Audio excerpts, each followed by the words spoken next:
ক্ষমতা পেলেই বেপরোয়া রাজধানীর অনেক কাউন্সিলর, টেন্ডার, চাঁদাবাজি ও জমি দখলে গড়েন ক্যাডার বাহিনী।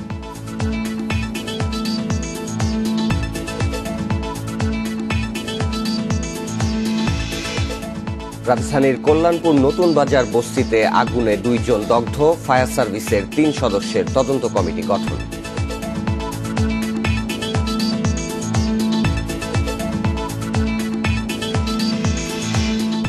নারায়ণগঞ্জে বিস্ফোরণ মামলায় মসজিদ কমিটির সভাপতি আব্দুল গফুর গ্রেপ্তার, দায়িত্বে অবহেলার অভিযোগ।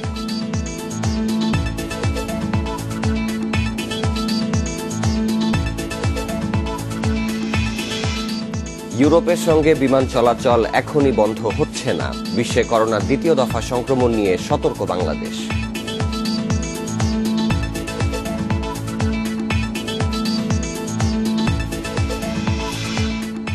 এবং বিশ্বে একদিনে 5,73,000 করোনা শনাক্তের নতুন রেকর্ড। শুধু যুক্তরাষ্ট্রেই শনাক্ত 1 লাখের বেশি।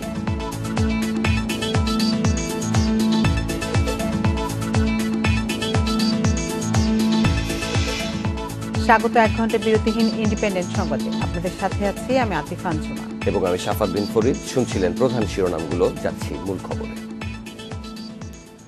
ক্ষমতা পেয়েই বেপরোয়া হয়ে ওঠেন ঢাকা সিটি কর্পোরেশনের অধিকাংশ কাউন্সিলর। সাধারণ মানুষকে হয়রানি, টেন্ডার, চাঁদাবাজি ও জমি দখলের পেশি শক্তির জন্য গড়ে তোলেন ক্যাডার বাহিনী। স্থানীয় সরকার বিশেষজ্ঞরা বলছেন, বেপরোয়া রাজনৈতিক সংস্কৃতির মাধ্যমে ক্ষমতায় আসার কারণেই বেসামাল কাউন্সিলররা। দক্ষিণ ঢাকার মেয়র বলছেন, কাউন্সিলরদের ব্যক্তিগত অপরাধের দায় নেবে না সিটি কর্পোরেশন। অপরাধ করলে পেতে হবে শাস্তি। মমিনুল হক সাইদ গত মেয়াদে দক্ষিণ সিটির 9 নম্বর ওয়ার্ডের কাউন্সিলর ছিলেন তিনি। ক্যাসিনো বিরোধী অভিযানে পরিচিতি পান ক্যাসিনো সাইদ নামে। কাউন্সিলরের ক্ষমতা ব্যবহার করে নৈরাজ্যের অভিযোগ তার বিরুদ্ধে। গত মেয়াদে দক্ষিণ সিটির আরেক কাউন্সিলর ময়নুল হক মঞ্জু রাজধানী সুপারমার্কেট ও নিউ রাজধানী সুপারমার্কেটে চাঁদাবাজি, অবৈধ দখলদারির পাশাপাশি মাদকের কারবারের সাম্রাজ্য গড়ে তোলার অভিযোগ তার বিরুদ্ধেও। এবারের সিটি নির্বাচনে নিজেকে পরিচ্ছন্ন দাবি করে জয়ী হয়েছেন সব কাউন্সিলর, কিন্তু ক্ষমতা পেয়ে তাদের অনেকেই এখন বেপরোয়া। নৌবাহিনীর কর্মকর্তাকে মারধরের কারণে দক্ষিণ ঢাকার 30 নম্বর ওয়ার্ড কাউন্সিলর ইরফান সেলিম ও তার সহযোগীরা এখন জেলে। ইরফান সেলিম ছাড়াও অনেক কাউন্সিলর এলাকার লাভজনক খাত, মার্কেট কমিটি, স্কুল কলেজ পরিচালনা কমিটি, বর্জ্য টেন্ডার, টেম্পো অটো স্ট্যান্ড দখলে নিয়েছেন। এছাড়া চাঁদাবাজি, জমি দখলের অভিযোগও আছে তাদের বিরুদ্ধে। কাউন্সিলর হয়েছে, he is really control by few mastans, যারা তার বডিগার্ড বলেন, তার কি সঙ্গপাঙ্গ বলেন, এগুলো। তো সুতরাং এগুলো কোনো বিশেষ কাউন্সিলরের প্রবলেম না, এটা হচ্ছে টোটাল রাজনৈতিক সংস্কৃতির সমস্যা। রাজনীতিগুলোকে কক্ষিগত করে ব্যক্তিগত লাভ, মুনাফা, তাদের ব্যক্তিগত প্রভাব প্রতিপত্তি, এগুলোর জন্য কিছু লোক ব্যবহার করছে। দক্ষিণ ঢাকার মেয়র বলছেন, কাউন্সিলরদের ব্যক্তি অপরাধের দায় সিটি কর্পোরেশনের নয়। অপরাধী যেই হোক, প্রচলিত আইন অনুযায়ী শাস্তি পেতে হবে। আমাদের নজরে যেগুলো আসছে সেগুলো আমরা তাদের সাথে কথা বলছি, যাতে করে তারা নিবৃত্ত হয় বা তারা যেন সেরকম কোনো কার্যক্রমে যাতে জড়িত না হয়ে পড়ে। এই বিষয়গুলো আমাদের তরফ থেকে যতটুকু তদারকি করার আমরা চেষ্টা করছি, কিন্তু এখানে দায়ভার তো আর সিটি কর্পোরেশনের না। এটা ব্যক্তিকেন্দ্রিক, যদি কেউ কোনো কার্যকলাপে লিপ্ত হয়ে যায় সেটার দায়ভার তাকে নিজেই নিতে হবে। কাউন্সিলরদের বেপরোয়া মনোভাব থেকে বেরিয়ে জনগণের জন্য কাজ করার আহ্বান দক্ষিণ ঢাকার মেয়রের। Adilur Rahman, independent news, Dhaka. দেশ থেকে পালান নিয়ে আত্মগোপনেও যাননি ঢাকা 7 আসনের এমপি হাজী সেলিম। গাড়ি হাঁকিয়ে দাপিয়ে বেড়াচ্ছেন পুরান ঢাকা। ছেলে ইরফানের নৌ কর্মকর্তাকে মারধরের ঘটনার 6 দিন পর ইন্ডিপেন্ডেন্ট টেলিভিশনের ক্যামেরায় ধরা পড়লেন তিনি। নিজে কথা বলতে না পারলেও প্রতিনিধিদের দিয়ে নিজেকে নির্দোষ দাবি করে জানিয়েছেন, চাঁদাবাজি ও জমি দখলের প্রমাণ দিতে পারলে রাজনীতি ছেড়ে দেবেন।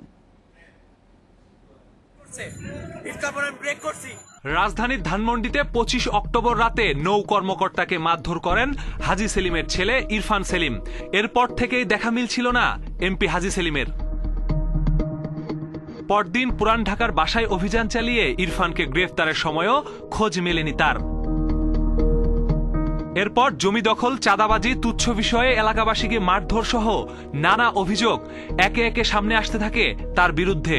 তবে ভয়ে মুখ খুলছেন না কেউ। অনেক জায়গায় দখলে নিয়ে নিচ্ছে, তো টাকা সম্পত্তির প্রতি অনেক লোভ। ভাই এখানে ভাই আমরা মুখ খুলতে পারি না ভয়। যার বিরুদ্ধে এত অভিযোগ, প্রশ্ন ওঠে তিনি কোথায় আছেন। বিদেশ ও আত্মগোপনে যাওয়ার কথাও ভাসতে থাকে বাতাসে, হয়ে উঠেন টক অব দ্য কান্ট্রি। তার সন্ধানে পুরান ঢাকার বাসায় গিয়ে জানা গেল খানিক আগেই বাসা থেকে বেরিয়ে গেছেন তিনি। পরে জানা যায় সোয়ারি ঘাটে গেছেন তিনি। দীর্ঘ অপেক্ষার পর দেখা মিলল হাজী সেলিমের গাড়ি বহর, তবে গণমাধ্যমের উপস্থিতি দেখে নিমিষেই উধাও। এর ঘণ্টাখানেক পর আবারও পাওয়া গেল গাড়ি বহর। এবার হাজী সেলিম গেছেন চকবাজার শাহী মসজিদে। জুমার নামাজ শেষে অবশেষে পাওয়া গেল তাকে। তারপরও ছিল ক্যামেরার সামনে আসতে অনাগ্রহ। তার বিরুদ্ধে ওঠা অভিযোগ নিয়ে জানতে চাইলে নিজে কথা বলতে না পারায় তার বক্তব্য জানান দক্ষিণ ঢাকার ২৮ নম্বর ওয়ার্ড কাউন্সিলর। তার দাবি হাজী সেলিম ও তার ছেলের বিরুদ্ধে আসা সব অভিযোগ ভিত্তিহীন। চাঁদাবাজ একেবারে বানোয়াট, একেবারেই মিথ্যা। যদি কেউ প্রমাণ করে দিতে পারে আমরা রাজনীতি ছেড়ে দেবো। ষড়যন্ত্র নিপাত যাক, সুষ্ঠু বিচার, সঠিক সিদ্ধান্ত হোক। তবে র্যাব বলছে হাজী সেলিম পরিবারের বিরুদ্ধে তাদের কাছে সুনির্দিষ্ট অভিযোগ আছে। তদন্তের পর জানানো হবে বিস্তারিত। র্যাব যখন এই ধরনের অভিযান পরিচালনা করে, মূলত অভিযোগগুলোকেই আমলে নিয়ে অভিযান পরিচালনা করা হয়। তার এলাকাতে মূলত চাঁদাবাজি এবং আধিপত্য বজায় রাখার জন্য মূলত এই ধরনের নজরদারি ব্যবস্থা উনি করেছেন। সেলিম পরিবারের বিরুদ্ধে ওঠা অভিযোগগুলো খতিয়ে দেখতে গোয়েন্দা পুলিশের পাশাপাশি মাঠে নেমেছে দুদকও। টানা ৬ দিনের লুকোচুরির পর অবশেষে ইন্ডিপেন্ডেন্ট টেলিভিশনের ক্যামেরায় ধরা পড়লেন হাজী সেলিম। ছেলে নৌবাহিনী কর্মকর্তাকে মারধরের পর থেকে ছিলেন লাপাত্তা। ইন্ডিপেন্ডেন্টের ক্যামেরার সামনে নিজে কথা বলতে না পারলেও তার প্রতিনিধিকে দিয়ে জানালেন তিনি নির্দোষ। ষড়যন্ত্র হচ্ছে তার বিরুদ্ধে। ষড়যন্ত্র নাকি সত্য ঘটনা, এটি বের করবে আইন শৃঙ্খলা বাহিনী। ততক্ষণ পর্যন্ত অপেক্ষায় থাকতে হবে। Masudur Rahman, independent news, Dhaka. রাজধানীর মিরপুরের কল্যাণপুর নতুন বাজার বস্তির আগুনে 2 জন দগ্ধ হয়েছেন। তাদের শেখ হাসিনা জাতীয় বার্ন ও প্লাস্টিক সার্জারি ইনস্টিটিউটে ভর্তি করা হয়েছে। দগ্ধদের অবস্থা আশঙ্কাজনক বলছেন চিকিৎসক। এর আগে শুক্রবার রাত 11:30টার দিকে ফায়ার সার্ভিসের 13টি ইউনিটের 1.5 ঘণ্টার চেষ্টায় নিয়ন্ত্রণে আসে আগুন। ভাঙাড়ির দোকানে গ্যাস সিলিন্ডার থেকে ঘটনার সূত্রপাত বলে ধারণা ফায়ার সার্ভিসের। শুক্রবার রাত 9:45টার দিকে আগুন লাগে কল্যাণপুরের নতুন বাজার বস্তিতে। খবর পেয়ে ঘটনাস্থলে পৌঁছে আগুন নেভানোর কাজ শুরু করে ফায়ার সার্ভিসের 13টি ইউনিট। প্রায় 1.5 ঘণ্টার চেষ্টায় আগুন নিয়ন্ত্রণে আনতে সক্ষম হয় ফায়ার সার্ভিস। ভাঙাড়ির দোকানের গ্যাস সিলিন্ডার থেকে ঘটনার সূত্রপাত বলে প্রাথমিকভাবে ধারণা করছেন তারা। তবে তদন্তের পরেই বিষয়টি নিশ্চিত হওয়া যাবে। এই ধরনের দোকানে তো অবৈধভাবে ইলেকট্রিক সংযোগ থাকে, অথবা নিম্নমানের তার দিয়ে বৈদ্যুতিক সংযোগ থাকে, হিটার ব্যবহার করে চা তৈরি করে। তো এই ধরনের বিষয় থেকে শর্ট সার্কিট অথবা এই জাতীয় কোনো ঘটনার কারণে হতে পারে বলে আমরা অনুমান করতে পারি। ফায়ার সার্ভিস জানায় আগুন নেভাতে গিয়ে আহত হন তাদের এক সদস্য। স্থানীয়রা জানান বস্তির কয়েকজন আহত হয়েছে। আগুনে বেশ কিছু ঘর পুড়ে গেছে বলে জানান বস্তিবাসীরা। আমি এখানে দেখতে মাল সাজাইতেছি, ওদিক দিয়ে দেখতেছি রাস্তা দিয়ে আগুন হইতেছে। আগুন হইতেছে কয়ে যে আমার বাবার আমার মারে আমার ভাই বলতে পারতেছি আমার সব আহত পরিচয় পাশে। আচ্ছা, পুরো আগুনটা ছাইবে না রয়েছে পুরো বস্তিটারে, যা মাটির কয়েকশো রুম ছিল সব নাই। আগুনে মাথা গোজার আশ্রয় হারিয়ে দিশেহারা অনেকেই। শুধু গায়ে বেরোতে পারছে আর কিছু বেরোতে পারে না। ছিল বাসায় চেন ছিল, আংটি ছিল, এমনকি আমার ঘরে আরো বাড়িতে ছিল, অনেক কিছু ছিল, সবই পুরো আমি ছাই হয়ে আছে। এদিকে ক্ষতিগ্রস্তদের জরুরি ভিত্তিতে পরিবার প্রতি 5,000 টাকা করে সহায়তার কথা জানিয়েছেন উত্তর ঢাকার মেয়র। নূরে আলম, ইন্ডিপেন্ডেন্ট নিউজ, ঢাকা। রাজধানীর কল্যাণপুরের নতুন বাজার বস্তিতে লাগা আগুনে ক্ষয়ক্ষতির বিষয়ে আরো জানাতে এবার যুক্ত হবেন সহকর্মী খালেদ রায়হান। রায়হান, বস্তির সার্বিক পরিস্থিতি এখন কি রয়েছে এবং ফায়ার সার্ভিসের যে 3 সদস্যের তদন্ত কমিটি গঠন করা হয়েছে তারা কি কাজ শুরু করেছে কিনা বিস্তারিত জানাবেন। দেখুন, আগের সংবাদগুলোতে যেমনটি জানাচ্ছিলাম যে ফায়ার সার্ভিসের কর্মীরা কিন্তু এখন আর নেই। ভোর থেকে আমি তাদেরকে দেখতে পাই। তাদের তদন্ত কমিটি আসলে কিভাবে কাজ করছে সেই বিষয়ে কিন্তু আনুষ্ঠানিক কোনো ঘোষণা বা আনুষ্ঠানিক কোনো কাজ আমরা দেখতে পাইনি। এখানকার যারা বাসিন্দা রয়েছেন তারাই কিন্তু তাদের যে সকল আসবাবপত্র রয়েছে বা যে সকল ক্ষতিগ্রস্ত হয়েছে সেগুলোকে তারা উদ্ধার করছে। আমি তো এখানকার চিত্র একটু দেখানোর চেষ্টা করে নিশ্চয়ই দেখতে পাবেন যে এখানকার যারা বাসিন্দা রয়েছেন তারা তারা তারা তারা কিন্তু মূলত এখানকার যে আসবাবপত্রগুলো রয়েছে, যে সকল ঘর গুলো ক্ষতিগ্রস্ত হয়েছে বা দোকান ক্ষতিগ্রস্ত হয়েছে সেখানে কিন্তু তারা নিজেরাই উদ্ধার কাজগুলো করতেছে এবং তাদের যেই সর্বশেষ যেই জিনিসগুলো রয়েছে সেগুলোই তারা উদ্ধারের চেষ্টা করছেন এবং সেগুলো উদ্ধার করে যতটুকু এগুলোকে আবার কাজে লাগানো যায়, এখানে আবার তারা বসবাস করবেন সেই পরিকল্পনা নিয়ে কিন্তু তারা আসলে কাজ করছেন। আর এখানকার কি পরিমাণে ক্ষয়ক্ষতি হয়েছে, তার আর্থিক মূল্য কেমন হতে পারে সেই বিষয়ে কিন্তু এখন পর্যন্ত কোনো ধারণা পাওয়া যায়নি। যেমনটি জানা গেছে সব মিলে প্রায় শতাধিক ঘর এখানে পুড়ে গেছে। এই শতাধিক ঘরে কিন্তু প্রায় 5 থেকে 600 মানুষ বাস করতেন। তাছাড়াও এখানে কিন্তু কয়েকটি দোকান রয়েছে। মূলত একটি দোকান থেকে সেই দোকানে কোনো সিলিন্ডার থাকতে পারে, সেই সিলিন্ডার থেকে আগুনের সূত্রপাত হতে পারে, এমনটি কিন্তু ফায়ার সার্ভিসের পক্ষ থেকে গতকালকে জানানো হয়েছিল এবং তারপরে আসলে এই আগুনটি লাগার পরে কিন্তু এখন গতকালকে রাত থেকেই আমরা দেখেছি যে এখানকার যারা স্থানীয় বাসিন্দা রয়েছেন তারা কিন্তু উদ্ধার কাজ করেছেন।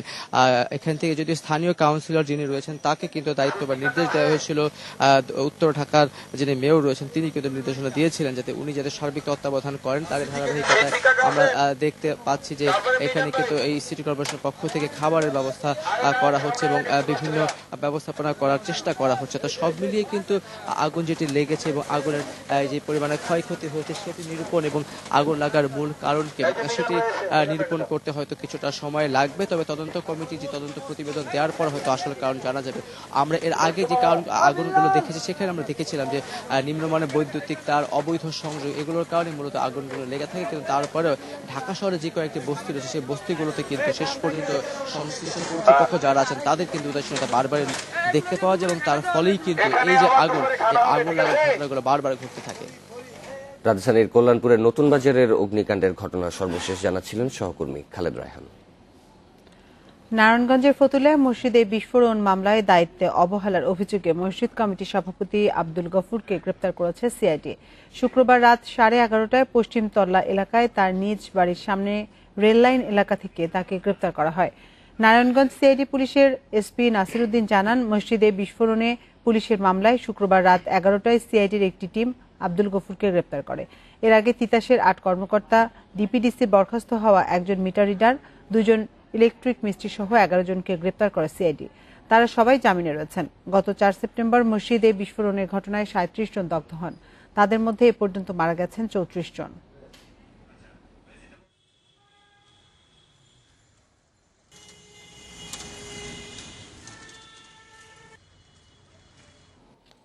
রাজধানীর কাঁচা বাজারে সবজির সরবরাহ বাড়লেও দিতে হচ্ছে চড়া দাম।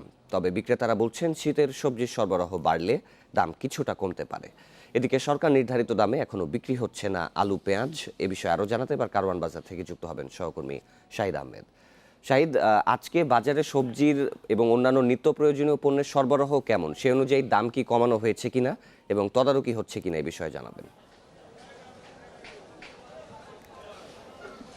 দেখুন, দুটি বিষয় আপনাকে জানিয়ে রাখি। যেহেতু আজকে সাপ্তাহিক ছুটির দিন হলো, বৈরী আবহাওয়ার কারণে রাজধানীর কাঁচা বাজারগুলোতে ক্রেতার সমাগম এখনো পর্যন্ত কম, যদিও আস্তে আস্তে বাড়া শুরু করছে। এই মুহূর্তে আমি রাজধানীর কারওয়ান বাজারে আছি, অর্থাৎ কারওয়ান বাজারে সেই সবজির আড়তের দিকে আছে। আপনি এই মুহূর্তে চিত্র যদি দেখেন যে প্রতিটা দোকানে কিন্তু সব মৌসুমের সবজি পাওয়া যাচ্ছে, অর্থাৎ একজন ক্রেতা চাহিদা মাফিক যতটুকু প্রয়োজন তা সেই প্রয়োজন মাফিক থেকে কিন্তু সবজি কিনতে পারছে এবং শীতকালীন সবজি, গ্রীষ্মকালীন সবজি, সব রকম সবজি পাওয়া যাচ্ছে। কিন্তু এইখানে তাকে দামটা গুনতে হচ্ছে বেশি, যদিও বিক্রেতাদের একই অভিযোগ, সরবরাহ কমে। এই সরবরাহ কমের অজুহাতে কিন্তু এর আগে আমরা দেখেছি যে আলু এবং পেঁয়াজের দামটা বেশি, যদিও কৃষি বিপণন অধিদপ্তর ব্যবসায়ীদের দাবির মুখে 2 বার দাম নির্ধারণ করা হওয়ার পরও কিন্তু সেই দামে আলু মিলছে না। খুচরা বাজারে যদি দামটা আপনাকে বলি, এখন কিন্তু 45 টাকা কেজি দরে আলু বিক্রি হচ্ছে। আর যে কারণ বাজারে আড়তের বিষয়টা আপনাকে বলি, সেখানে কিন্তু পাইকারিতে বিক্রি হচ্ছে 40 থেকে 41 টাকা কেজি দরে। ব্যবসায়ীদের অভিযোগ, হিমাগার থেকে তারা সরকার নির্ধারিত দামে কিনতে পারছে না। কেন এই দামটা মানা হচ্ছে না, এই বিষয়ে আমার সাথে টেলিফোনে কথা হয়েছিল কৃষি বিপণন অধিদপ্তরের মহাপরিচালক মোহাম্মদ ইউসুফের সাথে। তিনি যেটা বলেছিলেন, আমাদের এখতিয়ার অনুযায়ী তারা দাম নির্ধারণ করে দিচ্ছে এবং এটা তদারকির দায়িত্ব বাণিজ্য মন্ত্রণালয়ের ভোক্তা অধিকার সংরক্ষণ টিমের। তাদের কাছ থেকে তিনি বলছেন যে আরো জোরদার তদারকি করতে। তবে এই বিষয়ে বাজার গতকালকে আমি এই কারণ বাজারে ছিলাম, রাজধানী মোহাম্মদপুর কৃষি মার্কেটে গিয়েছিলাম, যে কোনো সরকারি সংস্থা তদারকি কিন্তু দৃশ্যমান নয় এবং এখানে যারা ক্রেতা সাধারণ তারা বলছে যে হুঁশিয়ারি কিন্তু কাগজে কলমে হুঁশিয়ারি হচ্ছে, বাজারে তার কোনো প্রতিফলন লক্ষ্য করা যাচ্ছে না। দামের বিষয়টা যদি আপনাকে বলি, এক কথায় যদি গড় হিসাব করি 70 টাকার নিচে কোনো সবজি মিলছে না। একটি মাঝারি থেকে বড় আকৃতির লাউ কিন্তু বিক্রি হচ্ছে 70 থেকে 80 টাকা কেজি দরে, বেগুনের কেজি 90, 80, 100 টাকা মান ভেদে, এবং যে ফুলকপি বাঁধাকপির প্রতিটি পিস বিক্রি হচ্ছে 40 থেকে 50 টাকা। যদি একমাত্র পেঁপে সবজিটা 50 টাকা কেজিতে বিক্রি হচ্ছে, আর সব সবজি 80 থেকে 100 টাকার উপরে বিক্রি হচ্ছে। আর সেক্ষেত্রে সবচেয়ে বেশি নাগালের বাইরে টমেটো এবং কাঁচামরিচের দাম প্রতি কেজি বিক্রি হচ্ছে 140, 150, 160 টাকা কেজিতে। ব্যবসায়ীরা বলছেন যে বন্যার কারণে উৎপাদনে ক্ষতিগ্রস্ত হয়েছে, সেই কারণে চাহিদা মাফিক তারা পণ্য পাচ্ছে না, কিন্তু এটার কোনো বাস্তবতা কিন্তু লক্ষ্য করা যায় না বাজারে সবজির সমারোহ দেখতে পেয়ে। তবে এর আগে আমি ঢাকার বাইরে অন্যান্য জেলাও কথা বলেছি, সেখানে কিন্তু কৃষকরা যেই দামে পাচ্ছে, অর্থাৎ কয়েক ধাপ হাত বদল হওয়ার সঙ্গে সঙ্গে এই দামটা কিন্তু দ্বিগুণ হচ্ছে এবং এই উৎপাদক থেকে ভোক্তা পর্যায়ে কোন পর্যায়ে কত যৌক্তিক দাম হবে সেটা কিন্তু কোনোদিনও বাংলাদেশে এখনো পর্যন্ত নির্ধারণ হয় না, যার কুফলটা ভোগ করে ভোক্তারা এবং সুফলটা নিচ্ছে ব্যবসায়ীরা। কৃষি বিপণনের সাথে কথা হয়েছিল, তিনি যেটা বলেছিলেন তারা যদি আলুর দামটা নির্ধারণ করেছে এরকম ভবিষ্যতে করা যায় কিনা সেই বিষয়ে তারা চিন্তা ভাবনা করছে। মূলত এই ছিল রাজধানীর কারওয়ান বাজার থেকে কাঁচা বাজার থেকে সর্বশেষ। রাজধানীর কারওয়ান বাজার থেকে কাঁচা বাজার পরিস্থিতি সর্বশেষ জানাচ্ছিলেন সহকর্মী শাহিদ আহমেদ। এদিকে শীতকালীন সবজির ফলন ও বাজার দর নিয়ে আরও জানাতে এবার যশোর থেকে যুক্ত হবেন সহকর্মী জিয়াউল হক। জিয়াউল, শীতকালীন সবজি কি বাজারে উঠতে শুরু করেছে কিনা এই বিষয়ে জানাবেন এবং দামগুলো কেমন সবজির এবং কৃষকরা এই বিষয়ে কি বলছেন? দেখুন, শীতকালীন সবজি আসলে দুই দফায় বাজারে আসে। প্রথমটি হচ্ছে আগাম শীতকালীন যে সবজি, সেই আগাম শীতকালীন সবজি কিন্তু ইতিমধ্যে বাজারে আসতে শুরু করেছে। কিন্তু তারপরও আমরা যেটি দেখেছি যে এখনো পর্যন্ত সব ধরনের সবজির দামই কিন্তু তুলনামূলক চড়া। আর এই চড়া হওয়ার কারণটা মূলত যে গত কয়েকদিন ধরে যে টানা বৃষ্টিপাত হয়েছে বা গত মাসেও যে আমরা দেখেছি কয়েক দফায় যে টানা বৃষ্টিপাত হয়েছে, এই টানা বৃষ্টিপাতের কারণেই কিন্তু মূলত কৃষকরা বা যারা বিক্রেতা আছেন তারা বলছেন যে ফলনের উৎপাদন কিছুটা কম হয়েছে, কম হওয়ার কারণেই কিন্তু এই দামটি চড়া। তবে একটি বিষয় কিন্তু আমরা দেখেছি যে বাজার মনিটরিং এর যে অভাব, এই মনিটরিং এর অভাবের কারণেই কিন্তু মূলত যে দাম যে আরো বেশি চড়া হচ্ছে সেটি আমরা দেখতে পেয়েছি। কারণ যখন আমরা মাঠে যাচ্ছি তখন কিন্তু আমরা দেখছি যে আসলে কৃষকের যে দাম, সেই দামের সাথে বাজারের যে দাম, সেই দামের ভিতরে কিন্তু আকাশ পাতাল ডিফারেন্স থাকছে। অর্থাৎ কেজি প্রতিতে 10 থেকে 15 টাকা পর্যন্ত ডিফারেন্স থাকছে সব ধরনের সবজিতে, এবং এটির জন্য আসলে বাজার মনিটরিংকেই দেখছেন সাধারণ মানুষ। তথ্য সংগ্রহ করতে থাকুন, পরবর্তীতে আবার আপনার সাথে যুক্ত হব। উত্তরাঞ্চল সহ দেশের বিভিন্ন জেলায় শুরু হয়েছে শীতের আমেজ। ঋতুচক্রের হিসাবে ডিসেম্বরে শীত আসার কথা থাকলেও গ্রামে এরই মধ্যে হালকা শীত অনুভূত হচ্ছে। শীত নিবারণে অনেক এলাকায় শুরু হয়েছে হালকা গরম কাপড়ের ব্যবহার। করোনাকালে শীতজনিত রোগ মোকাবেলায় এবার আগাম প্রস্তুতি নিচ্ছে স্থানীয় প্রশাসন। বিকেল নামলেই হালকা কুয়াশা আর রাতভর গাছের পাতা বা দুর্বা ঘাসের উপর শিশির ফোঁটা জানান দিচ্ছে শীতের আগমনী বার্তা। হিমালয় কন্যাখ্যাত দেশের উত্তরের জনপদ পঞ্চগড় ও তেঁতুলিয়ায় গত এক সপ্তাহ ধরে সর্বনিম্ন তাপমাত্রা 19 থেকে 20 ডিগ্রি সেলসিয়াসে ওঠানামা করছে। ফলে প্রকৃতি জানান দিচ্ছে শীতের আমেজ। আজকে কুয়াশা একটু কম, তবে ঠান্ডা খুব কম করে ঠান্ডা আছে আর কি। শীতের প্রকোপ বলতে যেটা বোঝায় সেটা এখনো শুরু হয়নি। আমাদের নভেম্বরের ফার্স্ট উইকেই আমরা জেলা দুর্যোগ ব্যবস্থাপনা যে মিটিংটি রয়েছে সেটি আহ্বান করব। ঠাকুরগাঁওয়ের দিনে গরম থাকলেও সন্ধ্যার পর থেকে কুয়াশা, ফলে শীতের আমেজে মৌসুমী সবজি চাষে ব্যস্ত হয়ে পড়েছেন কৃষক। মোটরসাইকেল ড্রাইভ করার সময় আলো দিয়ে গাড়ি চালাতে হয়। প্রচুর কুয়াশা পড়তেছে, হিমেল আবহাওয়া, পাহাড়ের আবহাওয়া অনুভব করছে। খাগড়াছড়িতে ঋতু পরিবর্তনের এই সময়ে বাড়ছে জ্বর, শ্বাসকষ্ট, ডায়রিয়া ও নিউমোনিয়া সহ নানা রোগ। আতঙ্কিত না হয়ে শিশু ও বয়স্কদের প্রতি বাড়তি যত্ন নেওয়ার পরামর্শ চিকিৎসকের। অনেকটা ঠান্ডা পড়তেছে, কুয়াশা পড়তেছে, তো বাচ্চা মা বাবাদেরকে সবসময় একটু গরম কাপড় কম্বল, লেপ অথবা গরম জামা, কাপড় দিয়ে মুড়ে রাখতে হবে। শীতের আগমনে সীমান্তবর্তী জেলা চুয়াডাঙ্গায় পাখির কলকাকলিতে মুখরিত গ্রামীণ জনপদের মাঠঘাট। এরই মধ্যে খেজুরের রস সংগ্রহ শুরু হয়ে গেছে। এ সময় বেনাপোল ও শেরপুরে বাড়ছে গরম কাপড় বেচাকেনা। লেপ তোশক বানানো সহ শীতবস্ত্র বিক্রি করার প্রস্তুতি নিচ্ছেন ব্যবসায়ীরা। প্রস্তুতি আছে লেপের জন্য, কাজ চলতেছে তোষক বালিশ। কিছুদিন ধরে মধ্যরাত থেকে ঘন কুয়াশায় ঢেকে যাচ্ছে কুষ্টিয়া ও নীলফামারীর পথ প্রান্তর। শীত নিবারণে হালকা কাঁথা বা কম্বল ব্যবহার করছেন অনেকেই। Shahnaz Parvin, independent news desk. আপনারা দেখছেন 1 ঘন্টা বিরতিহীন ইন্ডিপেন্ডেন্ট সংবাদ। সংবাদের পর্যায়ে দেখবেন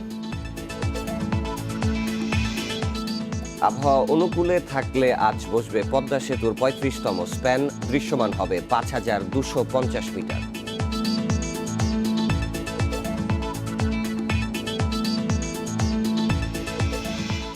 ইউরোপের সঙ্গে এখনই বিমান চলাচল বন্ধ করছে না বাংলাদেশ। পররাষ্ট্রমন্ত্রী এ কে আব্দুল মোমেন জানান, বিশ্বের বিভিন্ন দেশে করোনার দ্বিতীয় দফা সংক্রমণের পরিস্থিতির দিকে সতর্ক নজর রাখছে ঢাকা। এছাড়া সচিব বলেন, বিদেশ ফেরতদের কোয়ারেন্টিন নিশ্চিত করা সহ এ ব্যবস্থা আরও বাড়াতে রোববার আন্তঃমন্ত্রণালয় বৈঠক বসছে। ইউরোপের বিভিন্ন দেশে করোনা ভাইরাসের দ্বিতীয় দফায় সংক্রমণ হচ্ছে। এরই মধ্যে নতুন করে লকডাউনে গেছে স্পেন, ফ্রান্স, বেলজিয়াম, আয়ারল্যান্ড ও নেদারল্যান্ডস। পরিস্থিতি বিবেচনায় ইউরোপের সঙ্গে আকাশপথে যোগাযোগ বাংলাদেশ অব্যাহত রাখবে কিনা তা নিয়েও প্রশ্ন উঠেছে। পররাষ্ট্রমন্ত্রী জানান, এখনই যোগাযোগ বিচ্ছিন্ন করার মতো ঘটনা তৈরি হয়নি। আমরা তখন একটা আবেদন করেছিলাম প্রবাসীদের যে আপনারা এই আপদকালীন সময়ে পারলে যেখানে আছেন ওখানেই থাকেন। অবস্থার প্রেক্ষিতে আমরা বিবেচনা করব কি করা যায়। তবে আমরা যত চাই ওপেন আপ হোক। আমরা দেশে তো মোটামুটি খুব ভালো। সচিব জানান, দেশে দ্বিতীয় দফা সংক্রমণের ঝুঁকি কমাতে বিদেশ ফেরতের ব্যাপারে এবার কঠোর সতর্কতা নেওয়া হবে। সবার কোয়ারেন্টিন নিশ্চিত করা হবে। ফ্লাইট বন্ধ করার আমাদের আপাতত কোনো ইয়ে নেই। আগামী রোববারে একটা মিটিং কল করেছি ইন্টারমিনিস্ট্রিয়াল, যেটা আমরা আগেও করেছি কয়েকবার। তো সেখানে আমরা এই জিনিসগুলো আলোচনা করব, ইনক্লুডিং কোয়ারেন্টাইন ফেসিলিটিসগুলো আমরা যেভাবে আগে রেডি করেছিলাম সেগুলোর প্রিপেয়ারনেস বাড়ানোর চেষ্টা করব। করোনা ভাইরাসের সংক্রমণ এড়াতে মার্চে বিদেশ ফেরতদের জন্য কোয়ারেন্টিনের ব্যবস্থা করা হলেও প্রবাসীরা আপত্তি জানায়। নাফিজুল্লাহ, ইন্ডিপেন্ডেন্ট নিউজ, ঢাকা। বিশ্বে আবারও একদিনে 5,71,000 করোনা শনাক্তের নতুন রেকর্ড হয়েছে। এ নিয়ে মোট আক্রান্ত 4,58,00,000-এর বেশি। 24 ঘন্টায় 7,500 জনের মৃত্যু নিয়ে মোট প্রাণহানি 11,94,000 ছাড়িয়েছে। 24 ঘন্টায় সবচেয়ে বেশি সংক্রমণ ও মৃত্যু যুক্তরাষ্ট্রে। দেশটিতে নতুন করে শনাক্ত হয়েছে প্রায় 1 লাখ রোগী। এছাড়াও প্রাণ গেছে 1,000 মানুষের। এ নিয়ে যুক্তরাষ্ট্রের মোট প্রাণহানি 2,35,000 ছাড়িয়েছে। ভারতে একদিনে প্রাণ গেছে 650 মানুষের। এ পর্যন্ত দেশটিতে 1,21,000 মানুষের মৃত্যু হয়েছে। নতুন 48,000 রোগী নিয়ে দেশটির আক্রান্তের সংখ্যা 81 লাখের বেশি। ফ্রান্সের লকডাউন জারির পরও কমছে না প্রকোপ। 24 ঘন্টায় দেশটিতে প্রাণ গেছে 545 জনের। ভাইরাস মিলেছে প্রায় 50,000 মানুষের শরীরে। এছাড়াও ব্রাজিলে 529, মেক্সিকোতে 464 ও রাশিয়াতে 355 জনের প্রাণহানি হয়েছে।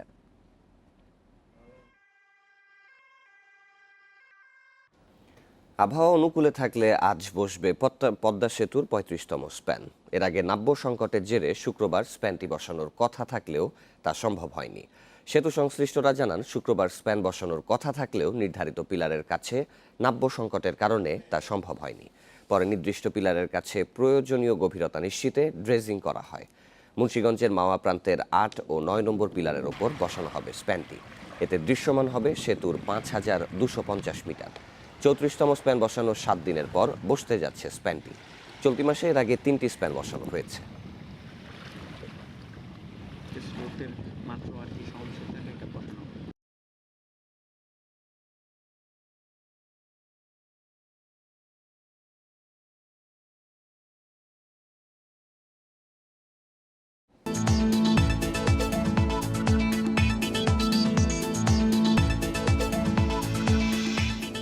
অবৈধ বালু উত্তোলনের কারণে পটুয়াখালীতে বাড়ছে নদী ভাঙন। ঝুঁকির মুখে পড়ছে রাস্তা, কালভার্ট সহ সংরক্ষিত বনাঞ্চল। রাজনৈতিক প্রভাবশালীদের সাথে সিন্ডিকেট করে অবৈধভাবে বালু উত্তোলন করা হচ্ছে বলে অভিযোগ স্থানীয়দের। ফলে ক্ষতিগ্রস্ত হলেও এ নিয়ে প্রতিবাদ করতে পারছেন না তারা। পটুয়াখালীর গলাচিপা ও রাঙাবালির বুড়া গৌরাঙ্গ নদী এবং কলাপাড়ার রাবনাবাদ নদী থেকে প্রতিদিন অন্তত 20টি ড্রেজার দিয়ে চলছে বালু উত্তোলন। এতে চরম ঝুঁকিতে ভাঙন কবলিত গলাচিপার পানপট্টি, চরকাজল, রাঙাবালির ছোট বাইশদিয়া ও কলাপাড়ার ধুলাসর এলাকার নদীপাড়ের বসতভিটা ও ফসলি জমি। ঝুঁকিতে পড়েছে রাস্তাঘাট, কালভার্ট ও সংরক্ষিত বনাঞ্চল। ড্রেজিংয়ের কারণে নদীর দুই পারের কয়েক হাজার একর জমি নদীগর্ভে বিলীনের পথে। ডুবে যাচ্ছে ঘর বাড়িসহ ফসলি জমি। মাছ ধরতে পারছেন না জেলেরাও। ভুক্তভোগীদের অভিযোগ, স্থানীয় রাজনৈতিক প্রভাবশালীদের সাথে সিন্ডিকেট করে বেশ কয়েকটি প্রতিষ্ঠান বালু তুলছে। প্রতিবাদ করলে চলে প্রভাবশালীদের নির্যাতন। ড্রেজারের উপলক্ষে দুই ঘরের জনগণের জমি ভেঙে হাজার হাজার জমি নদীর গর্ভে চলে যেতেছে। এই জন্য আমাকে সবকিছু জায়গা ভেঙে ভরে দিতেছে, বিলে পানি ঢুকতে আছে। এতে আমাকেও অনেক সমস্যা হইতেছে। আমরা চাই এর একটা সুষ্ঠু বিচার। চিহ্নিত বালু মহালের বাইরে উত্তোলনকারীদেরকে ভ্রাম্যমাণ আদালতের মাধ্যমে জেল জরিমানা সহ মামলা দেয়া হচ্ছে বলে জানিয়েছে স্থানীয় প্রশাসন। প্রতিটা বালু মহলেই আমাদের সুনির্দিষ্টভাবে চিহ্নিত করা আছে। এখন যিনি যারা নিয়েছেন তিনি তার সুনির্দিষ্ট স্থানে, যেটা বালু মহল হিসাবে ঘোষিত, সেখানে বালু তুলবেন। এর বাইরে গিয়ে যদি তিনি বালু তোলেন তাহলে অবশ্যই এটা অবৈধ, এবং সেটাও আমরা চেক করব এবং ব্যবস্থা নেব। দ্রুত বালু উত্তোলন বন্ধ করে নদীপাড়ের মানুষকে রক্ষায় উদ্যোগ নেবে প্রশাসন, এমন প্রত্যাশা এলাকাবাসীর। Independent news desk. আওয়ামী লীগের সহযোগী সংগঠনগুলোর পূর্ণাঙ্গ কমিটি হলেও যুবলীগের পূর্ণাঙ্গ কমিটি হচ্ছে না চলতি মাসে। নভেম্বরের মাঝামাঝি কমিটি প্রকাশ করা হবে বলে আশা করছেন নেতারা। এর আগে অনুমোদনের জন্য খসড়া কমিটি পাঠানো হবে আওয়ামী লীগ সভাপতি প্রধানমন্ত্রী শেখ হাসিনার কাছে। 2019 সালের ডিসেম্বরে আওয়ামী লীগের কেন্দ্রীয় সম্মেলনের আগেই যুবলীগ সহ সব সহযোগী সংগঠনের কেন্দ্রীয় সম্মেলন অনুষ্ঠিত হয়। তখন পূর্ণাঙ্গ কমিটি না দিয়ে ঘোষণা করা হয়েছিল শুধু সভাপতি ও সাধারণ সম্পাদকের নাম। এর প্রায় 10 মাস পর অক্টোবরে একে একে প্রকাশ হয় স্বেচ্ছাসেবক লীগ সহ সহযোগী সংগঠনগুলোর পূর্ণাঙ্গ কমিটি। তবে বাদ রয়েছে সবচেয়ে আলোচিত সহযোগী সংগঠন যুবলীগের কমিটি। পূর্ণাঙ্গ কেন্দ্রীয় কমিটির খসড়া তৈরিতে ব্যস্ত নেতারা জানিয়েছেন আওয়ামী লীগের সভাপতির কাছে তা জমা দিতে না পারার কারণও। শুধু এক অঞ্চল থেকেই নেতৃত্ব তৈরি করতে চাই না, এটা আমাদের নীতি নির্দেশনা। সারা বাংলাদেশেই প্রত্যেকটি জেলায় থেকে যেন আমাদের নেতৃত্ব তৈরি হয় কেন্দ্রীয় যুবলীগে। এই বিষয়টি মাথায় রেখে কাজ করতে হচ্ছে। মোটামুটি খসড়াটা চূড়ান্ত। আমরা মাননীয় প্রধানমন্ত্রী নিকট এটা হস্তান্তর করবেন অচিরেই, আশা রাখি, যদি কোনো রকম সমস্যার সৃষ্টি না হয়। দেন আমাদের নেত্রী যে সিদ্ধান্ত গ্রহণ করবেন সেটাই আমরা আপনাদের সামনে তুলে ধরব।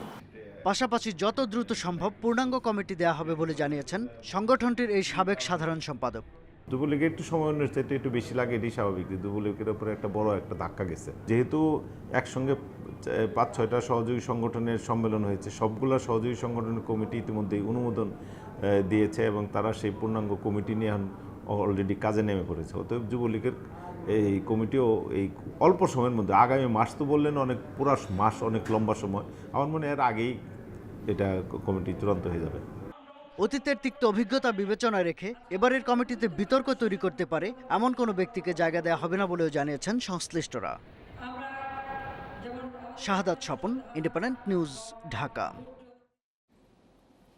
জনগণের কাছে ক্ষমতা হস্তান্তর করে জনপ্রিয়তা যাচাই করতে সরকারের প্রতি আহ্বান জানিয়েছেন বিএনপি মহাসচিব মির্জা ফখরুল ইসলাম আলমগীর। শুক্রবার সকালে জাতীয় প্রেস ক্লাবে এগ্রিকালচারিস্ট অ্যাসোসিয়েশন অব বাংলাদেশ আয়োজিত কোভিড-19-এর চ্যালেঞ্জ মোকাবিলায় বাংলাদেশের কৃষি সেক্টরের কৌশল শীর্ষক আলোচনা সভায় বিএনপি মহাসচিব এই আহ্বান জানান। এ সময় তিনি বলেন, গায়ের জোরে পিস্তল ঠেকিয়ে সরকার ক্ষমতায় রয়েছে।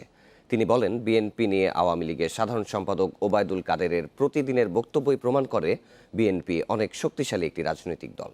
বাংলাদেশকে একটি পরনির্ভরশীল অর্থনৈতিক রাষ্ট্রে পরিণত করতে সরকার অর্থনীতির ভিত ভেঙে দিয়েছে বলেও মন্তব্য করেন বিএনপির মহাসচিব। যারা জনগণের ভোটের অধিকার ছিনিয়ে নেয়, যারা জনগণকে আপনার শুধুমাত্র তাদের ক্ষমতায় থাকার একটা হাতিয়ার হিসেবে ব্যবহার করতে চায়, জনগণকে মিথ্যা কথা বলে, প্রতারণা করে, তারা বলে গণতন্ত্রের কথা। আওয়ামী লীগের কোনো অধিকার নেই গণতন্ত্রের কথা বলার। আওয়ামী লীগের কোনো অধিকার নেই জনগণকে, বাংলাদেশের জনগণকে প্রতিনিধিত্ব করবার। রাঙামাটিতে যথাযোগ্য মর্যাদায় পালিত হচ্ছে বৌদ্ধ ধর্মাবলম্বীদের ধর্মীয় উৎসব প্রবারণা পূর্ণিমা। সকালে রাঙামাটি রাজবন বিহারে বুদ্ধ পতাকা উত্তোলন, তাবুতিংশ পূজার মাধ্যমে শুরু হয় দিনটি।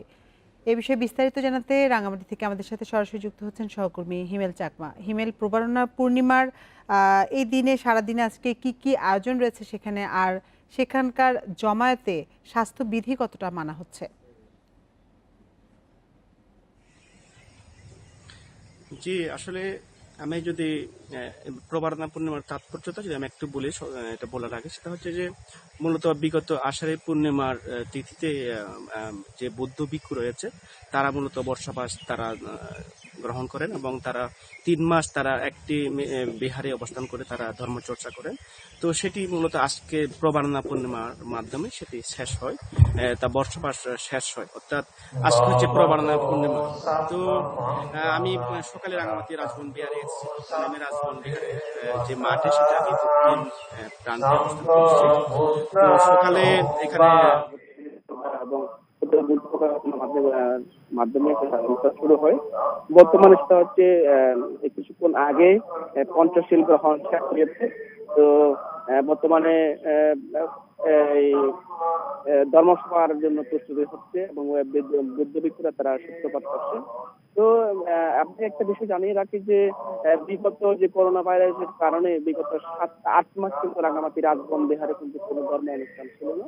আজকে 8 মাস পরে আজকে ধর্ম অনুষ্ঠান অনুষ্ঠিত হচ্ছে রাজবন বিহার প্রাঙ্গণে। তো স্বাস্থ্যবিধির যে কথা যেটা হচ্ছে যে যারা এখানে এসেছেন তারা মূলত সবাই কিন্তু মাস্ক পরে এসেছেন। যাদের 2-1 জন যাদের মাস্ক ছিল না তাদেরকে কিন্তু রাজবন বিহারের পক্ষ থেকে কিন্তু মাস্ক বিতরণ করা হয়েছে।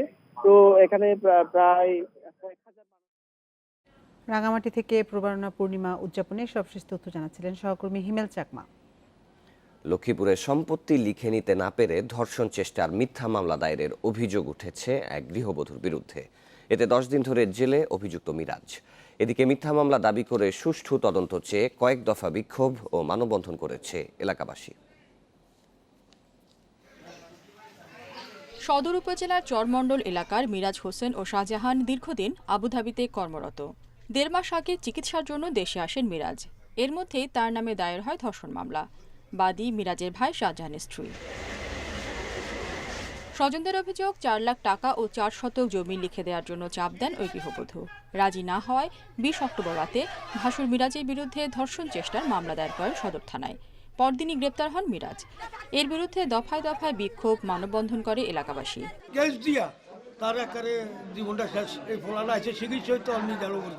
মহিলা বলতেছে ওরা 4 লক্ষ টাকা 60 ডিসিম জমি দিলে নাকি বিরুদ্ধে জেল থেকে বাইর করবে। এই মামলাকে ষড়যন্ত্রমূলক দাবি করে বাদীর স্বামী প্রবাসী শাহজাহান বিচার চাইছেন তার স্ত্রীর।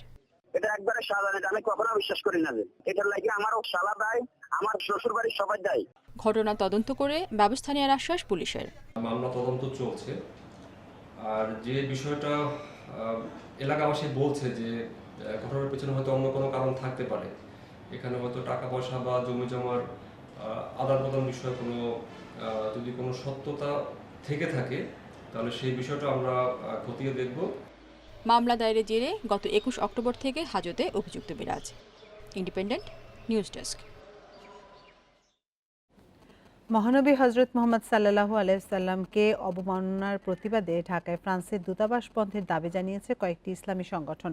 শুক্রবার 12ই রবিউল আউয়াল মহানবীর জন্ম ও মৃত্যুবার্ষিকী উপলক্ষে রাজধানীর বাইতুল মোকাররম জাতীয় মসজিদের উত্তর গেটে জুমার নামাজের পর এই সমাবেশ হয়। সেখানে বক্তারা অবিলম্বে সব ধরনের কূটনৈতিক সম্পর্ক ছিন্ন করার দাবি জানান। পাশাপাশি আগামী সংসদ অধিবেশনে নিন্দা প্রস্তাব আনারও দাবি জানান তারা। একই সঙ্গে সব ধরনের ফরাসি পণ্য বয়কট করার আহ্বান জানানো হয়। সমাবেশ শেষে একটি বিক্ষোভ মিছিল পল্টন মোড় বিজয়নগর এলাকা ঘুরে বাইতুল মোকাররমের সামনে গিয়ে শেষ হয়। এদিকে আবারও সন্ত্রাসী হামলায় শঙ্কায় সর্বোচ্চ সতর্ক অবস্থানে আছে ফ্রান্স। নিরাপত্তা নিশ্চিতে দেশজুড়ে মোতায়েন করা হয়েছে অতিরিক্ত সেনা। ফরাসি স্বরাষ্ট্রমন্ত্রী আরটিএল বেতারে দেয়া এক সাক্ষাৎকারে আরও হামলার আশঙ্কা করে সবাইকে সতর্ক থাকার পরামর্শ দিয়েছেন। তবে এই লড়াই কোনো ধর্মের বিরুদ্ধে নয় বলে নিশ্চিত করেন তিনি। এদিকে নিজ শহরের ছুরি হামলায় নিহতদের প্রতি মোম জেলে শ্রদ্ধা জানিয়েছেন স্থানীয়রা।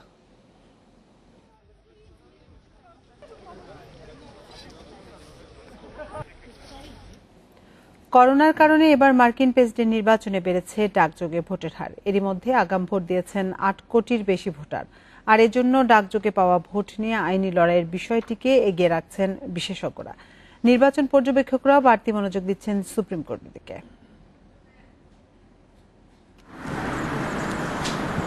যুক্তরাষ্ট্রে প্রেসিডেন্ট নির্বাচনে ডাকযোগে দেয়া ভোট নিয়ে সুপ্রিম কোর্টের একাধিক সিদ্ধান্তে উদ্বেগ রিপাবলিকান ডেমোক্র্যাট দুই শিবিরেই। নির্বাচনে কারচুপির শঙ্কা জানিয়ে বক্তব্য দিয়েছেন ডোনাল্ড ট্রাম্প। তার মতে নির্বাচন শেষ পর্যন্ত আদালতে গড়াতে পারে। বুধবার পেনসিলভানিয়াতে ডাকযোগে পাওয়া ভোট নিয়ে দেয়া সুপ্রিম কোর্টের রায় বলছে নির্বাচনের 3 দিন পর পৌঁছানো ব্যালটও গোনা যাবে।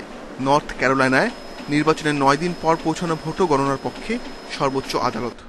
দুটি রায়ই ছিল ডেমোক্রেটদের পক্ষে। তবে উইসকনসিনে নির্বাচনের দিন পাওয়া ডাকযোগে ভোটই গণনা হবে। এ নিয়ে ডিস্ট্রিক্ট কোর্ট যে রায় দিয়েছিল, ফেডারেল কোর্ট আপিলে তা খারিজ করে দেয়। যুক্তরাষ্ট্রে ডাকযোগে ভোট গণনা নিয়ে এক এক রাজ্যে এক এক রকম নিয়ম চালু। 28 রাজ্যে ডাকযোগে দেওয়া ভোট পৌঁছতে হবে নির্বাচনের দিন। 22 রাজ্যে ও ডিস্ট্রিক্ট অব কলম্বিয়ায় সে ভোট নির্বাচনের দিন পোস্টমার্ক করা হলেই গণনায় নেয়ার আইন রয়েছে। এর আগে 2000 সালের নির্বাচনেও তৈরি হয় এ পরিস্থিতি। সেবার ফ্লোরিডায় পিছিয়ে পড়ে ডেমোক্র্যাট প্রার্থী আল গোরের আবেদনে আবারও ভোট গোনার বিষয়টি গড়ায় আদালতে। তবে সুপ্রিম কোর্ট তা খারিজ করলে শেষ হাসি হাসেন রিপাবলিকান জর্জ বুশ। ভোটের ঠিক আগে সুপ্রিম কোর্টে রক্ষণশীল হিসেবে পরিচিত অ্যামি কোনি ব্যারেটকে বিচারপতি নিয়োগ দিয়েছেন ট্রাম্প। বিশ্লেষণ বলছে দুই প্রার্থীর ভোটের ব্যবধান বেশি হলে কোনো সংকট হবে না। তবে ব্যবধান কাছাকাছি হলে মামলা গড়াবে আদালতে। ডেমোক্রেটদের শঙ্কা, এক্ষেত্রে সুবিধা পাবেন republican Trump. Ashiq Hossain, independent news. তুরস্ক গ্রিসে 6.6 মাত্রার ভূমিকম্পে ভবন ধসে মৃতের সংখ্যা বেড়ে দাঁড়িয়েছে 22 জনে। আহত হয়েছেন 700-র বেশি মানুষ। সবচেয়ে বেশি ক্ষতি হয়েছে তুরস্কের ইজমিরে। সেখানে মৃতের সংখ্যা 20। প্রতিবেশী দেশ গ্রিসে মারা গেছেন 2 শিশু। ভূমিকম্পের পর দুই দেশেই আঘাত হানে সুনামি। বন্যায় প্লাবিত হয়েছে গ্রিসের সামোস দ্বীপ ও তুরস্কের ইজমিরে। সেখানে মৃতের সংখ্যা 20। প্রতিবেশী দেশ গ্রিসে মারা গেছেন 2 শিশু। ভূমিকম্পের পর দুই দেশেই আঘাত হানে সুনামি। বন্যায় প্লাবিত হয়েছে গ্রিসের সামোস দ্বীপ ও তুরস্কের ইজমির উপকূলের কিছু অংশ। দুই দেশেই ধসে পড়েছে বেশ কিছু ভবন। ধ্বংসস্তূপে চাপা পড়াদের উদ্ধারে চলছে অভিযান। ভূমিকম্পের উৎসস্থল মাটি থেকে মাত্র 10 কিলোমিটার নিচে ছিল বলে জানিয়েছেন আবহাওয়াবিদরা। ফল্ট লাইনের ওপর অবস্থান থাকায় প্রায় তুরস্ক ও গ্রিসে ভূমিকম্প অনুভূত হয়।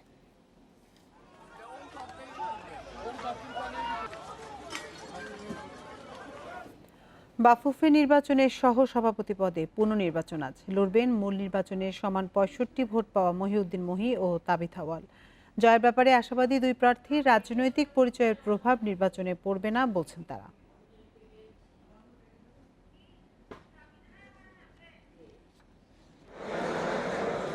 কে নিচ্ছেন বাফুফের টেকনিক্যাল কমিটির দায়িত্ব? 3 তারিখের নির্বাচনে দুইজনের সমান 65 ভোট হওয়ায় পুনর্নির্বাচন। সহসভাপতির একটি পদ শূন্য থাকায় এখনো পূর্ণাঙ্গ স্ট্যান্ডিং কমিটি গঠন করতে পারেনি বাফুফে। নির্বাচনে টানা তৃতীয়বারের মতো জয়ের স্বপ্ন দেখছেন স্বতন্ত্র প্রার্থী তাবিথ আউয়াল। আত্মবিশ্বাসী সমন্বয় পরিষদের প্রার্থী মহিউদ্দিন আহমেদ মহিও।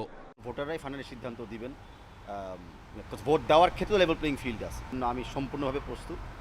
আর আমি খুব কনফিডেন্টলি বলতে পারি যে আমি কালকে ভোটারদের মাধ্যমে ভোটারদের ভোট নিয়ে কিন্তু আবার দায়িত্ব পালন করার তৃতীয়বারের মতো সুযোগ পাব। কেবলমাত্র আপনি 4 বছরে কি করলেন সেটাই বিবেচনায় না আসে, কেবলমাত্র তা নয়, আপনি গত 40 বছর যাবৎ কি করছেন সেটাও কিন্তু আছে না একটা বিবেচনার বিষয়। সেই জায়গাটা আমি মনে করি সমস্ত কিছু মিলিয়েই ভোটাররা সিদ্ধান্ত নেবেন।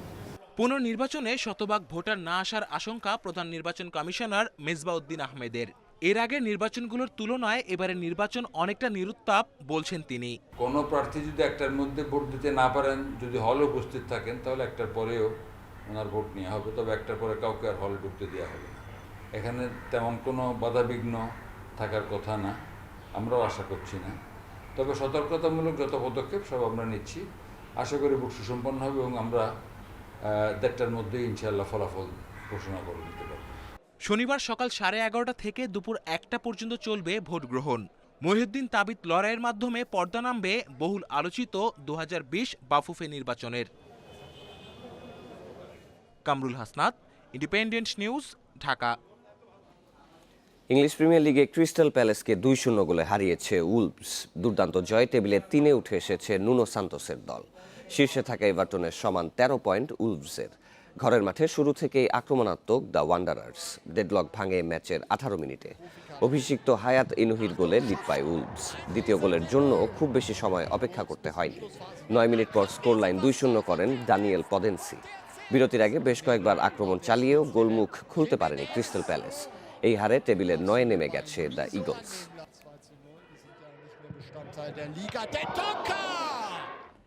লা লিগায় শীর্ষস্থান পুনরুদ্ধারে মাঠে নামছে রিয়াল মাদ্রিদ। সন্ধ্যা 7টায় লস ব্লাঙ্কোসদের অতিথি হুয়েস্কা। রাত 11:30টায় ওসাসুনার মুখোমুখি অ্যাটলেটিকো মাদ্রিদ। ইপিএলে আলাদা ম্যাচে মাঠে নামছে লিভারপুল, ম্যান সিটি ও চেলসি। রাত 11:30টায় লিভারপুলের চ্যালেঞ্জ ওয়েস্ট হ্যাম। আর এর আগে রাত 9টায় চেলসির প্রতিপক্ষ বার্নলি। আর সন্ধ্যা 6:30টায় শেফিল্ড ইউনাইটেডের বিপক্ষে লড়বে ম্যান সিটি। লা লিগায় দাপুটে রিয়াল চ্যাম্পিয়ন্স লিগে শ্রেষ্ঠত্ব প্রমাণে ব্যর্থ। ইউরোপ সেরার লড়াইয়ে টানা 4 হারের লজ্জা এড়ায় শেষ মুহূর্তের চমকে। ইন্টার মিলানের কঠিন পরীক্ষার আগে ঘরোয়া লিগের দুর্বল হুয়েস্কার বিপক্ষে আত্মবিশ্বাস ফেরানোর লক্ষ্য গ্যালাক্টিকোদের। প্রতিপক্ষের পাশাপাশি রিয়ালের লড়াই চোটের সঙ্গেও। পরীক্ষিত মার্টিন ওডেগার্ড, আলভারো অদ্রিওজোলা, নাচো ফার্নান্দেসরা থাকছেন সাইড বেঞ্চে। তবে জিদানের স্বস্তি, হ্যাজার্ডের প্রত্যাবর্তন। হুয়েস্কার বিপক্ষে সাইড বেঞ্চ পরখের সুযোগ থাকবে। ইন্টার মিলান ম্যাচের জন্য অভিজ্ঞদের অনেকেই বিশ্রামে থাকতে পারে। লক্ষ্য থাকবে দুর্বলতা কাটিয়ে জয়ে ফেরার। দুর্দান্ত ছন্দে আছে লিভারপুল। সব প্রতিযোগিতা মিলিয়ে 4 ম্যাচ অপরাজেয় অল রেডস। জয়ের সংখ্যা বাড়িয়ে নিতে চায় ওয়েস্ট হ্যামের বিপক্ষে। যদিও ডিফেন্ডিং চ্যাম্পিয়নদের অস্বস্তি, রক্ষণ দুর্বলতা। ফন ডাইকের পর চোটের তালিকায় যোগ হয়েছেন ফ্যাবিনিও। টানা ম্যাচের ধকলে ফুটবলারদের চোট সমস্যা প্রকট হয়েছে। ওয়েস্ট হ্যাম ম্যান সিটিকে রুখে দিয়ে সামর্থ্যের প্রমাণ দিয়েছেন। ওদের সমীহ করেই খেলতে হবে। ধুঁকতে থাকা চেলসি জয় ফিরেছে ক্রাসনোদার বধে। চ্যাম্পিয়ন্স লিগে রেনে ম্যাচের আগে দ্য ব্লুজের প্রস্তুতির মঞ্চ বার্নলি। চোট সমস্যা নেই ল্যাম্পার্ডের দলে, পরিসংখ্যানেও এগিয়ে Chelsea. Mohammad Nazim, independent news. জাতীয় ফুটবল দলের ক্যাম্পে যোগ দিয়েছেন অধিনায়ক জামাল ভুঁইয়া। বৃহস্পতিবার দেশে ফিরলেও করোনা সার্টিফিকেট নিয়েই যোগ দিয়েছেন সতীর্থদের সাথে। বিশ্বকাপ বাছাইয়ের প্রীতি ম্যাচগুলো আত্মবিশ্বাস বাড়াবে বলছেন জামাল। অন্যদিকে নতুন গোলকিপিং কোচের সহায়তায় স্কিল বাড়িতে নিতে মনোযোগ আনিসুর রহমান জিকোর। বৃহস্পতিবার দেশে ফিরেই পরদিন অনুশীলনে জামাল ভুঁইয়া। ডেনমার্ক থেকেই সঙ্গে এনেছেন করোনা নেগেটিভ সার্টিফিকেট। ঢাকায় হয়েছে আরেক দফা পরীক্ষা। গ্রিন সিগন্যাল পেয়েই দীর্ঘদিন পর দলীয় অনুশীলনে লাল সবুজ অধিনায়ক। 4 দেয়ালে রানিং জিমের মাধ্যমে শরীর ফিটের চেষ্টা হলেও দলীয় অনুশীলন শুরু প্রায় 8 মাস পর। আপাতত লক্ষ্য ফিটনেসে উন্নতি। সপ্তাহখানেকের মধ্যেই নিজেকে পুরোপুরি প্রস্তুতের আশা। কন্ডিশনের সাথে দ্রুত মানিয়ে নেওয়ার চ্যালেঞ্জ নিচ্ছেন জামাল। নিজে প্র্যাকটিস তো জিম, রানিং এইসব ফিটনেস প্র্যাকটিস করতেছি, কিন্তু টিমের সাথে প্র্যাকটিস করতে আলাদা। এটা টিম কম্বিনেশন আর টিমের সাথে এটা অনেক আলাদা। বিশ্বকাপ বাছাই পর্বের আগে নেপালের সাথে 2টি প্রীতি ম্যাচ আত্মবিশ্বাস বাড়াবে। টিম কম্বিনেশনের সাথে মানিয়ে নিতে আলাদা পরিশ্রমের কথাও জানালেন বাংলাদেশ অধিনায়ক। নতুন কোচ লেস ক্লিভলির তত্ত্বাবধানে গোলকিপিং স্কিল আরও বাড়িয়ে নেওয়াতে মনোযোগ আনিসুর রহমান জিকো। এই 2টা ম্যাচ ভালো, প্রিপারেশনের জন্য ভালো। আগের বছর আমরা এর সাথে খেলছি, 2বার ভুটানের সাথে খেলছি, তারপরে আমরা কাতার সাথে খেলছি, আমরা ভালো পারফর্ম করছি। তারপরে ইন্ডিয়ার সাথে খেলছি, সো এটা ভালো প্রিপারেশন করতেছি। আগেও অনেকগুলো কোচ পাইছি, তো এখন আরও ইংল্যান্ড থেকে ভালো কোচ আছে, গোলকিপার কোচ। ভবিষ্যতে আমাদের আরও ইন্টারন্যাশনাল ম্যাচ খেলার জন্য ওনার যে টেকনিক ওইগুলো অ্যাপ্লাই করে আমরা আরও ভালো কিছু করার জন্য ট্রাই করব। বাতাসে গুঞ্জন, কলকাতা মোহামেডানে যাচ্ছেন জামাল, কিন্তু খবরটিকে গুঞ্জন বলেই উড়িয়ে দিলেন বাংলাদেশ অধিনায়ক। এটা only rumors. Before I see a contract, then we can talk about I have an offer. But এখন তো কোনো কন্ট্রাক্ট অফার নাই, সো যে সময় কন্ট্রাক্ট অফার পাইলে দেন I will tell you guys. শনিবার ক্যাম্পে যোগ দিতে পারেন জেমি ডে। তার আগে করোনা নেগেটিভ ছাড়পত্র পেতে হবে হেড কোচকে। ভালো পারফর্ম করতে হবে, কারণ না হলে মানুষ বলবে এই ন্যাশনাল টিম খারাপ, ওরা পারফর্ম করতে পারে না। Kamrul Hasnat, independent news, Dhaka. আবহমান বাংলার চিরায়ত সংস্কৃতি শেকড় যাত্রা শিল্প শত শত বছর পার করলেও প্রাচীন এই সাংস্কৃতিক মাধ্যমটি পূর্ণ অবয়ব নিয়ে ঘুরে দাঁড়াতে পারেনি এখনো। সংশ্লিষ্টরা বলছেন, প্রশাসনের নিষেধাজ্ঞা ও পৃষ্ঠপোষকতার অভাবে যাত্রাপালা অস্তিত্ব সংকটে। বাংলার লোকসংস্কৃতির ঐতিহ্যবাহী বিনোদন মাধ্যম যাত্রা শিল্পের এখন ঘোর দুর্দিন। গ্রামীণ চিত্তবিনোদনের পাশাপাশি লোকজীবনের সৃজন ও মনন চর্চায় গুরুত্বপূর্ণ ভূমিকা রাখলেও এখন তা বিলীয়মান প্রায়। পালা আয়োজনে বিধিনিষেধ, পৃষ্ঠপোষকতার অভাবে যাত্রাপালার নিয়মিত কার্যক্রম প্রায় বন্ধই হয়ে গেছে। দেশে এখন ১১৭টি নিবন্ধিত যাত্রা দল আছে, যা আগে ছিল ৩০০রও বেশি। একদিকে সরকার যাত্রার দলগুলোকে নিবন্ধিত করছে, আরেকদিকে জেলা প্রশাসন অনুমতি দিচ্ছে না। এই যে একটা অবস্থা, এই অবস্থা থেকে আমাদের পরিত্রাণ কিভাবে পাবো, এটা জরুরি ভিত্তিতে চিন্তা ভাবনা করা দরকার। ১৯৭৫ সালের পর থেকে যাত্রাপালা আয়োজনের ওপর বিধিনিষেধ আসতে থাকে। মাঝে ১৯৯৬ থেকে ২০০১ সাল পর্যন্ত যাত্রা শিল্প ভালো সময় পার করে। তারপর থেকে অশ্লীলতা, নিরাপত্তা সমস্যা সহ নানা অজুহাতে যাত্রা শিল্পকে আবদ্ধ করা হয় নিয়ন্ত্রণের বেড়াজালে। কুরুচিপূর্ণ নাচ গানকে প্রাধান্য দিয়ে যাত্রাপালার অনুষ্ঠান করতে বাধ্য করার কারণে যাত্রা শিল্প ধ্বংসের দ্বার প্রান্তে গেছে। গবেষকদের মতে, বিনোদন হাতের মুঠোয় চলে আসায় কমছে যাত্রার কদর। তাই যাত্রা শিল্পের উন্নয়নে সরকারি পৃষ্ঠপোষকতার বিকল্প নেই। জেলায় জেলায় উপজেলায় একটি মঞ্চ থাকবে যারা যাত্রা করতে পারবে। এরকমভাবে যদি সরকারি পৃষ্ঠপোষকতা নিয়ে এগিয়ে আসে, সান্ধ্য যাত্রা ৬টায় বা ৮টায় শুরু হলো, ৩ ঘন্টা মাত্র শেষ হয়ে গেল, তাহলে রাত জেগে পরের দিনের তার কাজের বিঘ্ন আর থাকে না। এইভাবে কিছু যদি সংস্কার করার যে প্রস্তাবটা আছে সেই অনুযায়ী করা যায়, যাত্রা আমাদের দেশের গৌরব বাড়াতে পারবে বলে বিশ্বাস করি। অনেক দক্ষ অভিনেতা অভিনেত্রী, গায়ক বাদক, পালাকার চলে গেছেন দল ছেড়ে। ফলে ক্রমেই রুগ্ন, ক্ষয়িষ্ণু, নিষ্প্রভ হয়ে পড়েছে ঐতিহ্যবাহী যাত্রার জৌলুস। যদিও যাত্রা শিল্পের উন্নয়নে যাত্রা উন্নয়ন নীতিমালা ২০১২ প্রণয়ন করেছে সরকার। Rezwan Siddiqui, independent news, Dhaka.